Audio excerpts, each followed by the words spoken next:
Black Panther Wakanda forever. I'm going to find an emoji for meh. Black Panther Wakanda forever. I'ma say this much. Y'all niggas need to be Black Panther Wakanda forever. Y'all really need to be ashamed of yourselves, man. For Black Panther Wakanda forever. A message to my people. For everyone that went out and got all your African garb and you done got your family all dressed up for this Disney Marvel release. But ain't none of y'all go see The Woman King, in which that movie would have been validated for you to do that. You need to be ashamed of yourselves. Let's move on. Black Power. Ungao.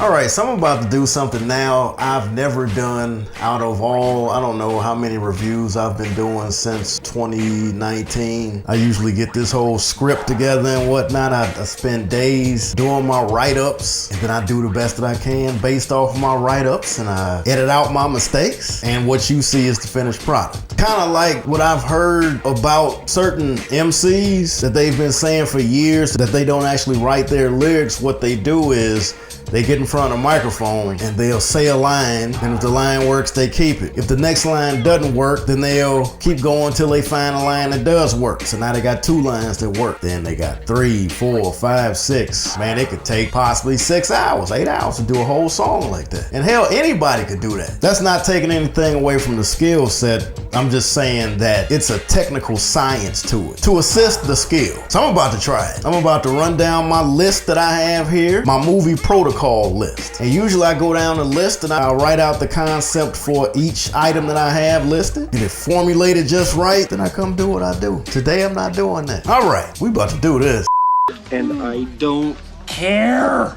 What's good with it, people? Welcome to the Joe Blackula Perspective presents Behind the Curtain, and I am your host, the infamous Joe Blackula. Cue my drop. Joe Blackula. Good looking out, people. Oh boy. Black Panther Wakanda Forever was released in theaters on Friday, November the 11th, Veterans Day 2022. The runtime on the movie was 2 hours and 41 minutes. Yeah, that movie was long as hell. Rated PG-13. Yeah, I could see that. It says sequences of strong violence. Yeah, that's about right. Some of them spear scenes were intense. This movie is, how long is this movie again? 2 hours and 41 minutes. It felt all of 2 hours and 41 minutes too, man. They could have edited out at least maybe 20 minutes of this movie. There are scenes in this movie that are painfully slow, and it seems like it. So when I showed up at the theater today, Veterans Day, Friday, November 11th, 2022, as soon as I got in the building, I noticed that going up the staircase, they had the whole staircase set up promoting Wakanda Forever. I've never seen that before. But also along with the logos and whatnot, there's the big target bullseye along with the images. So my brain is automatically thinking, is the movie going to be compromised now because there's going to be targets ducked off in the background like Easter eggs and whatnot? Okay, so I just get here to see Wakanda Forever, AMC Theater. And I'm trying to come in here not being cynical, but as soon as I get here, they got the stairs set up with this long live Wakanda Forever going up the staircase. But the funny thing about it is this a big ass Target logo right in the middle in the middle of it. How am I supposed to not pick at that, man? Seriously. So is Target going to be one of the major store chains in Wakanda in the movie? This is starting off suspect.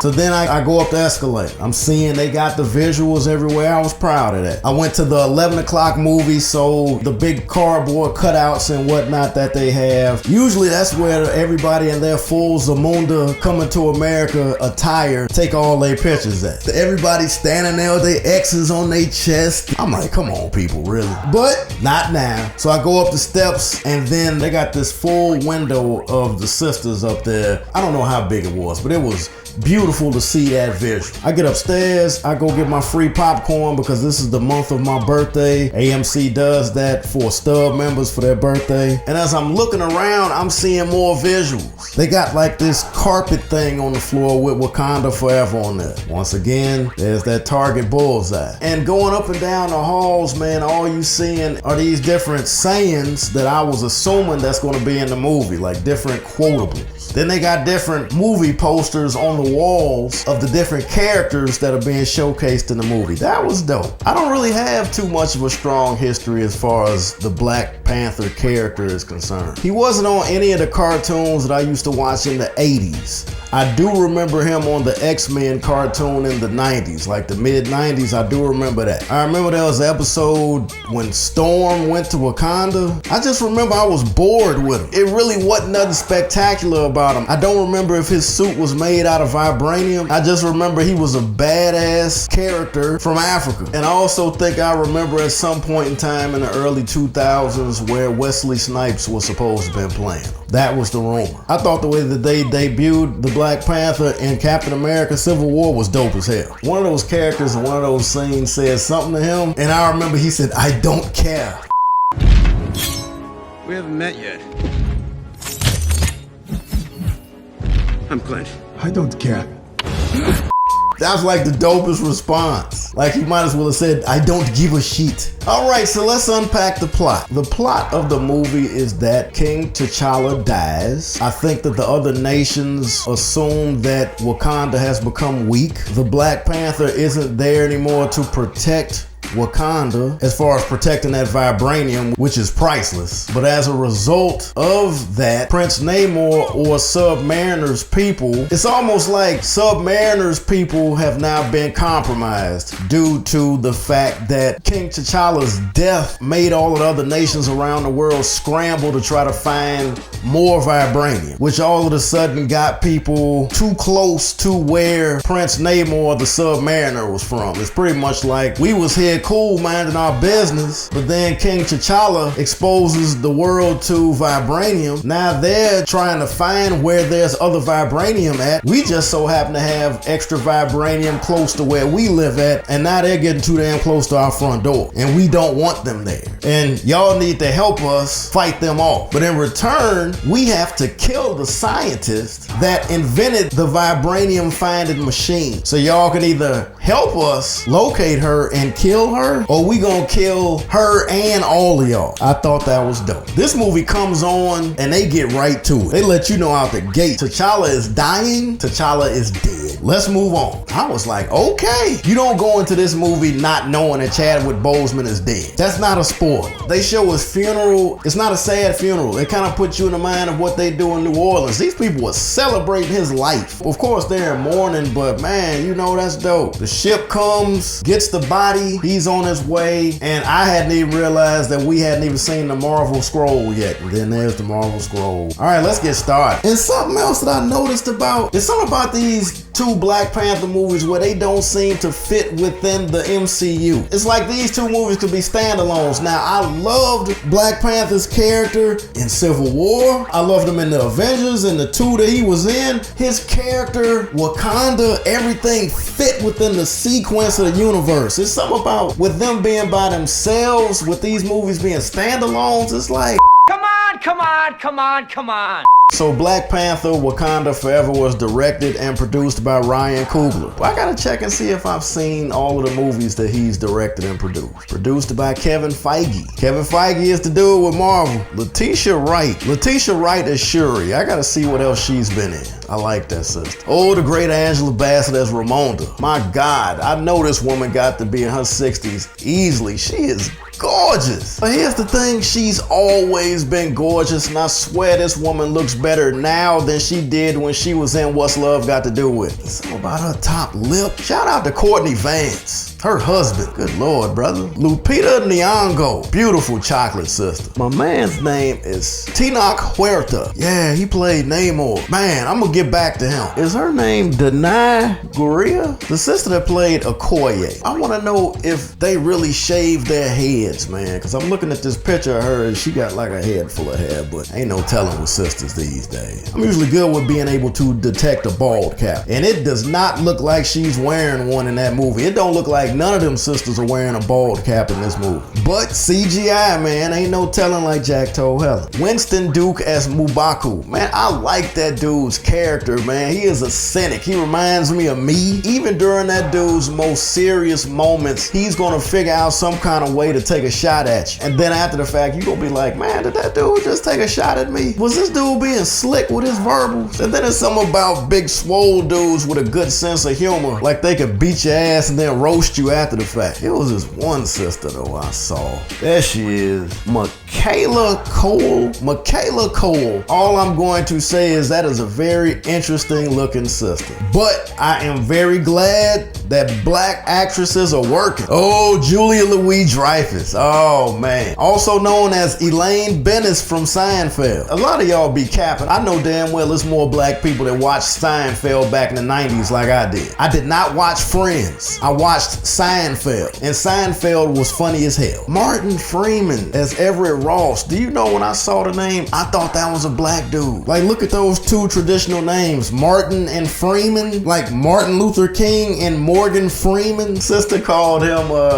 her favorite, was it slave master? Colonizer, that's the word. I love the fact that they calling these white folks colonizers, man. But I don't know him from anything else. Sidebar, Eddie Murphy once said when he was shooting the original Coming to America that Paramount made him put Louis Anderson as a character in the movie, otherwise there were no white characters in the movie. So when I saw Martin Freeman, I'm thinking to myself, ain't nobody else white in this movie except him. Then Julia Louis-Dreyfus popped up. So now there's two colonizers in the movie. Oh, Dominique Thorne as Riri. So here's something I found out about her. There's a scene earlier in the movie, and actually this will be my dope scene. Out of all the scenes in the movie, this is a dope scene. They go to find Riri's character in school. She goes to MIT. She's in her room. Now, a lot of times when they set up these rooms, they got all kind of Easter eggs everywhere. There are cats that sit down and go through those rooms with a fine-tooth comb and looking at everything. They'll look at books, look at posters, paintings. Sister's sitting on the bed, and what do I see behind her in this shot? The great Chicago flag. I'm like, come on, man. For Chicagoans, that's as iconic as anything that we have here in the city. I love that color scheme.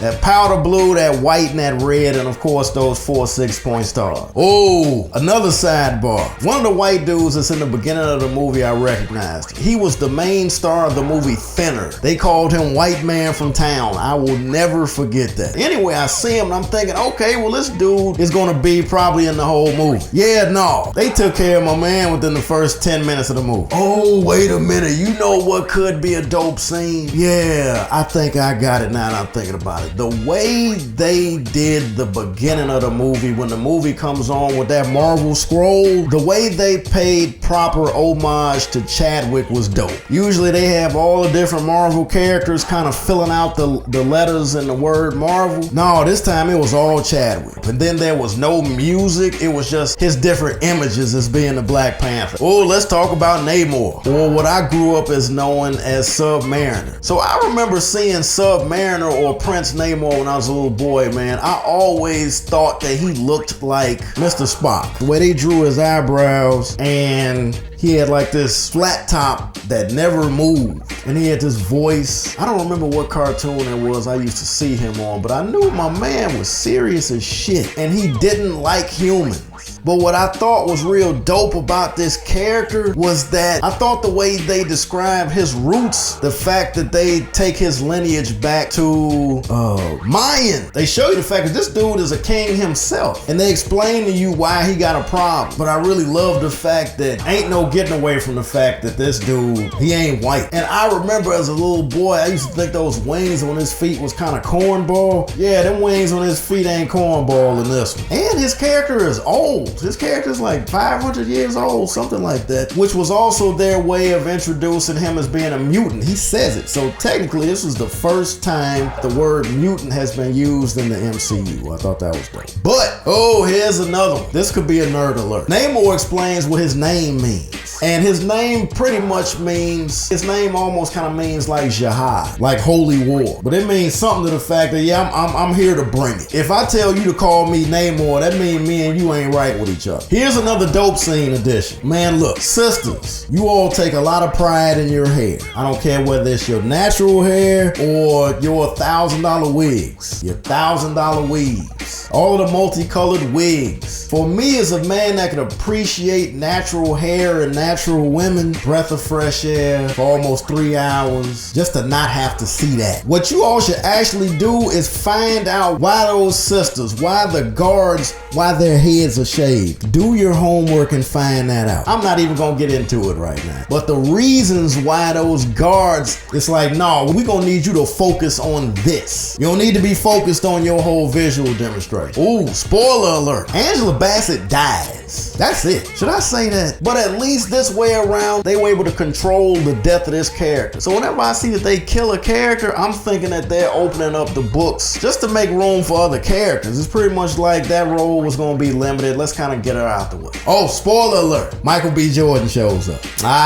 Another spoiler alert. Here was my thought as well. I remember when Chadwick Boseman died, I was thinking to myself like, well, why not just recast the character? Hell, when Christopher Reeve died, we moved on to a certain point. Henry Cavill. At some point, we moved on to Henry Cavill. It took 25 years, but still. We've had a succession of Batman. We started with Michael Keaton. Then we went to Val Kilmer. That was trash. Then we went to George Clooney. George Clooney said out his own mouth he single-handedly killed that franchise. Then they took a break. Then we come back with Christian Bale. The whole franchise has been revived. Then we go on to Ben Affleck. I liked Ben Affleck's Batman. My point is that Chadwick Boseman's character, we had to move on. I get it, the brother was a brilliant actor, but goddamn, we could replace him. It happens. At some point, there's going to be another Iron Man. They're going to figure out how to make it happen, especially now with this whole multiverse thing happening. And they not just going to kill that franchise. It's $1 trillion franchise. Oh, spoiler alert. Just as I was just saying that I felt a certain kind of way initially that they were going to have to pass that mantle on to somebody else, I see what it is that they did. They killed the character, but of course, everybody knows Shuri becomes the Black Panther. Hell, they show it to you in the trailer. She's only going to be temporary. But the end of the movie pretty much lets you know, no, we got another one coming as well. The Son. So that's a spoiler alert. His character is probably 7 years old. So the next Black Panther movie that comes out or the next MCU entry, maybe he'll be a teenager at that point because I'm hoping that some years been gone by. Failed to mention, like I said, Julia Louis-Dreyfus character is in the movie. If you haven't seen the movie Black Widow or the series Falcon and the Winter Soldier, you will have no idea who the hell she is or why she's there. Failed to mention, Disney as usual, what I see they doing now, they snuck some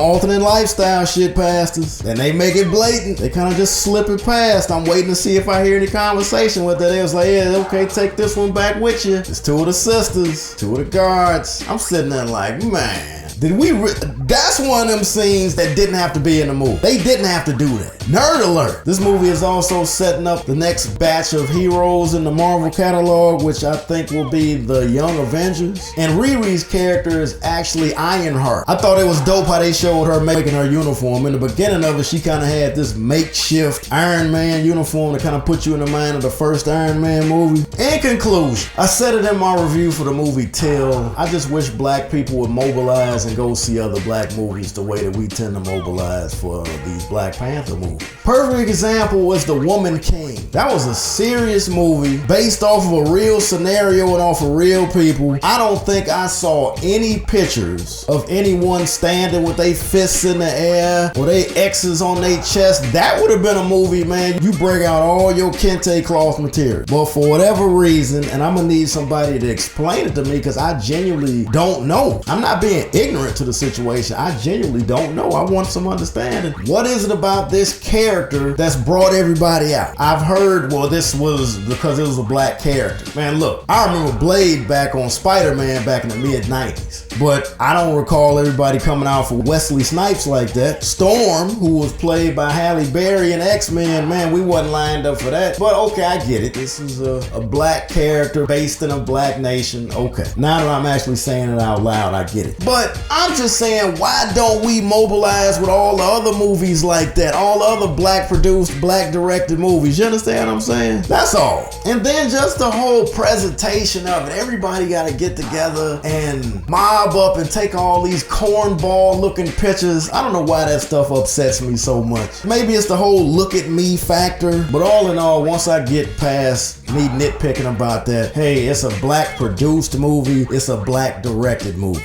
And it's part of the MCU. I can't do nothing but be proud about that. But like I said, I'm proud that the movie was made. I hope it generates $1 billion, which I'm sure that it will. I'm just saying, my people, let's start supporting other black produced, black directed movies that are coming down the pipeline as well. I'm just saying, why don't we start supporting more of our black movies like that? Start buying out the theaters for these other types of movies, you feel me? Renting out the theater, having busloads of children coming in and whatnot. The Woman King would have been a dope example. Well, maybe with the whole slave trade thing. Well, hell, we needed to learn about that. Hidden Figures, that would have been dope to have done that too. These are real events with real people. This is the type of shit we need to be learning about. I'm hoping that from this movie, we take from that not just all this Ungawa black power, but showing that black people, we can be whatever it is that we want to be. And I love the fact they showcasing that we are intelligent and as smart as shit, and that we can run the world as far as with our minds and with being creative.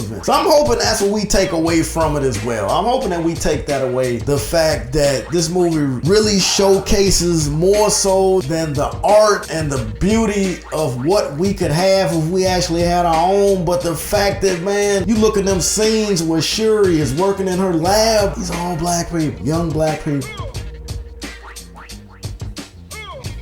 It's dope as shit, man. That's dope as shit. Now that I'm thinking about it. Just the fact that an 8-year-old could possibly see that, not necessarily relish over the fact that, hey, I'm looking at a black superhero. That's a young black woman right there that could leave that theater thinking, you know what, I could go to a school like MIT. Are there any black versions of MIT? Is there a black MIT? I remember that scene, I think it was that Civil War movie, man, where Tony was giving away all those grants. I remember looking in the audience seeing if there was any black people in there. I think he was at MIT. As of this moment, every student has been made an equal recipient of the inaugural September Foundation grant. As in, all of your projects have just been approved and funded. No streets, no taxes, just reframe the future.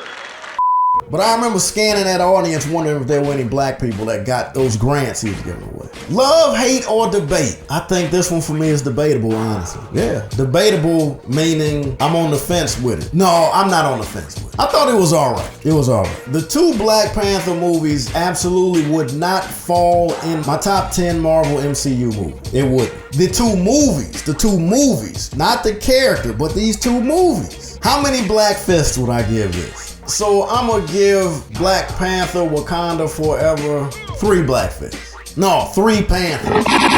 Now, all right, that's it. All right, people, let's put a bow on this one because it is a wrap. Please like, share, subscribe, and whatever it is that you think, comment below, let a brother know, and I will holler black in a few ticks. In a minute, people. Right on, man. Ungawa, goddammit. So, would I have been trolling if I'd have done the review on Wakanda Forever if I had on like a damn kente cloth, dashiki or something like that? Would that have been trolling? I'm just saying, all that pomp and circumstance is just so ridiculous, man. Shut the fuck up!